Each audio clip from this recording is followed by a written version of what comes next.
Hello everyone, কেমন আছো তোমরা সবাই? তো আগের ভিডিওতে আপনাদের দেখিয়েছিলাম যে আমরা হায়দ্রাবাদে করতাল একটি কালী মন্দিরে ঘুরতে গিয়েছিলাম।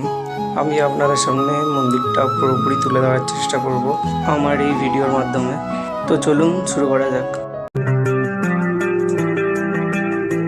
টাকা করে টিকিট কেটে আমরা ঢুকে গেলাম মন্দিরের ভেতর। টিকিট কাটার জায়গাটা আমরা স্কিপ করেছি আর ভিডিওটাও ফাস্ট ফরওয়ার্ড করেছি যাতে আপনাদের দেখতে সুবিধা হয়। তো তোমরা দেখো মন্দিরের ভেতরটা কতটা সুন্দর, কত সুন্দর কারুকার্য করা হাতের। আর ফাইনালি আমরা মায়ের মূর্তির সামনে চলে এসেছি, তোমরাও দেখো।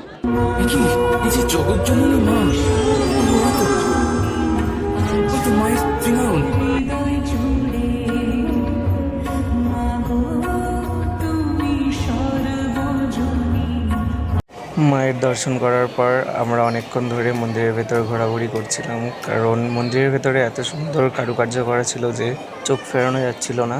তাই আমরা বারবার ঘুরে ফিরে মন্দির পরিদর্শন করছিলাম। তোমরা কারা কারা আগে এই মন্দিরে ঘুরতে এসেছো আমাকে কমেন্ট করে অবশ্যই জানাবে। আর যারা যারা ঘুরতে আসতে চাও আমি লোকেশন দিয়ে দেবো, তোমরা সেখান থেকে আসতে পারো। আর যদি আমাদের এই ছোটো ছোটো ভিডিও আপনাদের ভালো লেগে থাকে তাহলে লাইক আর সাবস্ক্রাইব করে পাশে থাকবেন।